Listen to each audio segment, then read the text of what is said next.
Olá, está no ar o Jornal Panorama, que traz as notícias do Parlamento Capixaba para você. E esses são os nossos destaques de hoje. A audiência pública discute violência sexual contra crianças e adolescentes. De cada 10 queixas recebidas na delegacia especializada, 6 são de abuso sexual contra crianças. Projeto de lei prevê identificação de comprador e vendedor de peças em ferros velhos. Abuso sexual de crianças e adolescentes. Como combater esse mal? Deputados, policiais, advogados, conselheiros tutelares, uma médica e representantes de entidades religiosas se reuniram em audiência pública para discutir o grave problema. A cada 10 ocorrências registradas na DPCA, a Delegacia de Proteção à Criança e ao Adolescente da Grande Vitória, 6 tratam de violência sexual. Os dados foram apresentados em audiência pública de comissão da Assembleia.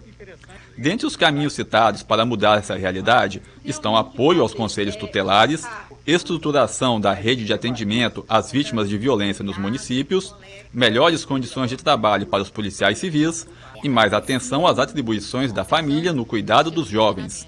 O crime de estupro de vulnerável, ele não se restringe apenas a um grupo econômico ou social.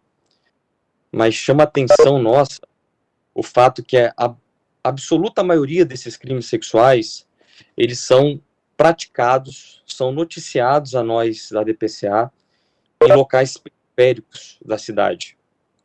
Isso, para nós da DPCA, com certeza, é um indicativo que a falta de estrutura financeira, de estrutura de moradia e principalmente afetiva, acabam também sendo fatores a serem considerados nesse tipo de violência. É uma preocupação maior ainda que durante essa pandemia, várias famílias sofrem com diversos problemas, não só de ordem financeira, mas também de ordem emocional. Isso acaba proporcionando, muitas vezes, a falta de cuidado com nossas crianças, e por via de consequência também o abuso sexual, que é praticado em grande maioria por alguém do relacionamento dessa vítima, alguém próximo a essa vítima. O defensor público Renzo Soares apontou que o abuso sexual é a parte final de um sofrimento e destacou o papel da instituição no atendimento às vítimas.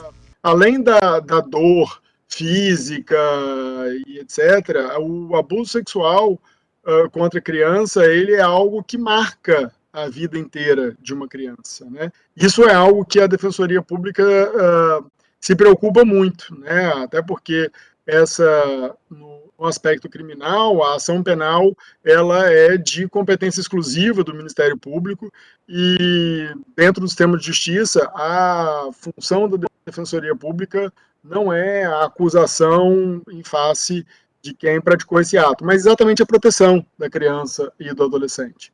A Defensoria Pública faz o recebimento dessas vítimas, a gente acompanha, o Núcleo da Infância tem uma designação específica, atualmente eu estou nessa função lá no Núcleo da Infância, de acompanhar, de receber essas demandas pelas crianças, pelos seus representantes, enfim, e de fazer o encaminhamento, porque a rede de proteção é muito grande e é importante, cada ator da rede de proteção tem a sua finalidade, tem a sua função. A conselheira tutelar Caroline Prata trouxe números que indicam que os abusos contra crianças e adolescentes são cometidos por pessoas próximas da família.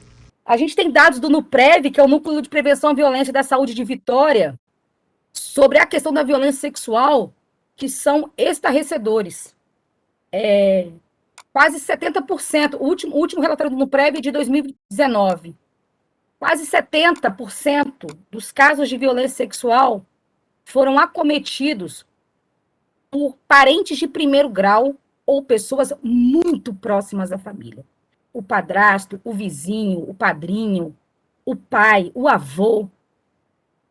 E pior, existe um grau de 45% de reincidência.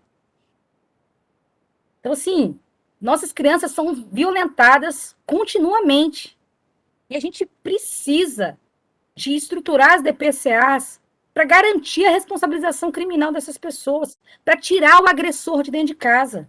É o agressor que tem que sair.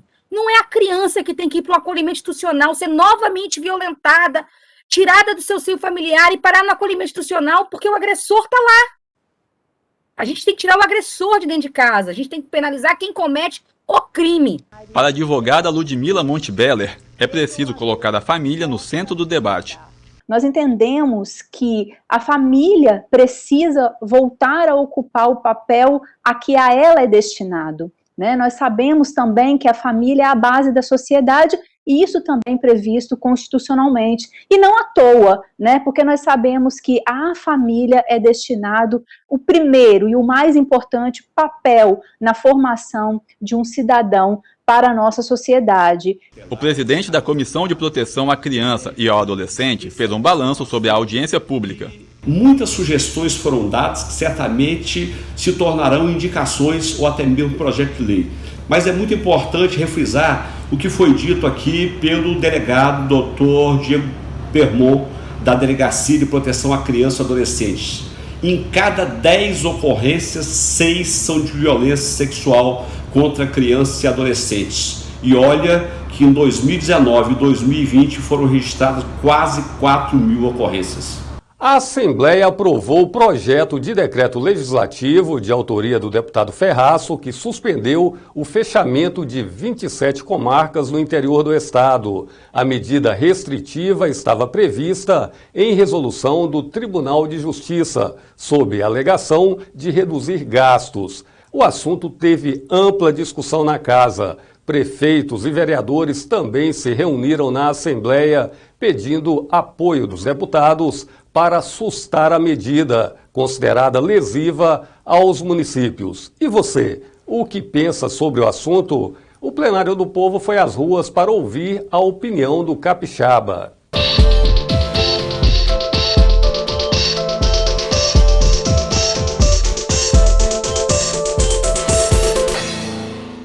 Eu sou contra por causa que isso aí vai afetar muitas pessoas, porque vai ter que se locomover e, querendo ou não, isso vai atrapalhar o dia a dia das pessoas. O maior prejudicado vai ser o cidadão.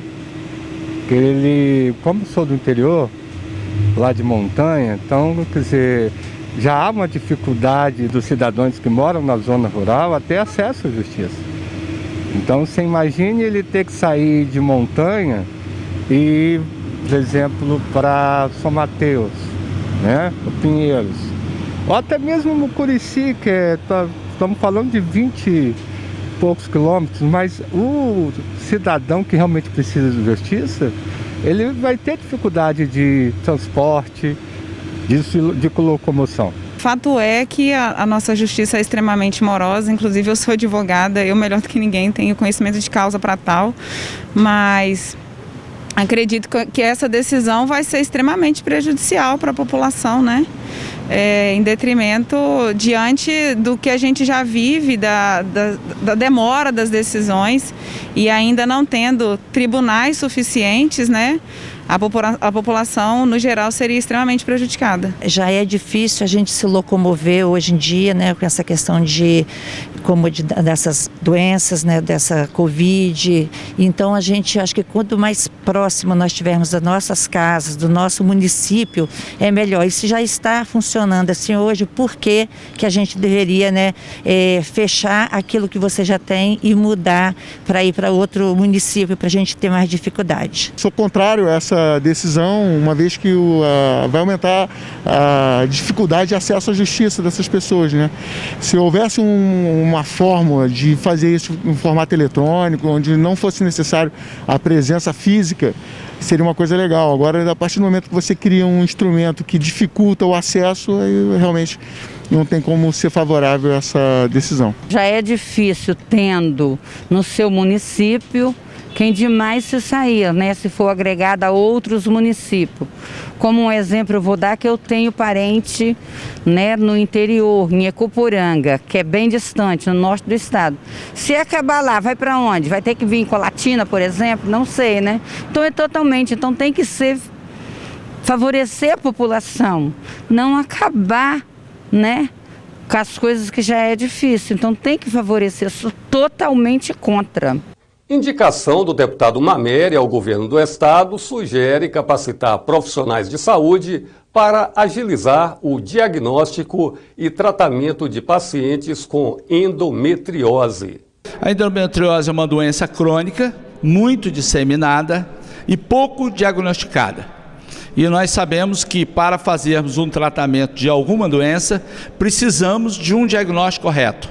Sem um diagnóstico correto, para que esse paciente possa ser encaminhado aos centros de referência, nós não teremos condição de ajudar um número significativo de pessoas. Então, a importância do treinamento dos profissionais da base para pensar na doença. Nós só diagnosticamos aquilo que nós pensamos.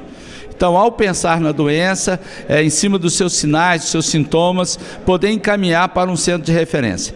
E aí, nós temos que ter, sim, um centro de referência bem estruturado, com profissionais competentes, de facilidade para acesso, que isso é um grande problema no serviço público, de tal maneira que as pessoas encaminhadas sejam atendidas de uma maneira digna, de uma maneira correta e que possam, sim, fazer o seu tratamento. Oferecer garantia para quem compra, vende ou troca peças de carro em ferro velho. Esse é um dos objetivos de projeto de lei que obriga os estabelecimentos a identificarem vendedor e comprador. A autoria é do capitão Assunção. Na medida em que a lei determina que aquele estabelecimento comercial que compra e vende peças usadas ou até mesmo partes quase que integrais de um veículo, ele tem que saber a procedência e tem que passar para o consumidor uma autenticidade daquela peça que está entregando, para que no futuro essa pessoa que comprou a peça não possa ser responsabilizada criminalmente. E também, sobremaneira, para que a gente possa diminuir com essa questão do roubo e furto de veículos. E o Jornal Panorama de hoje vai chegando ao fim e a gente aproveita para te alertar. Fique esperto com o coronavírus. Máscara no rosto, mãos limpas, você já sabe como se prevenir, não é mesmo? TV Assembleia agora mais perto de você no canal 3.2, aberto e digital.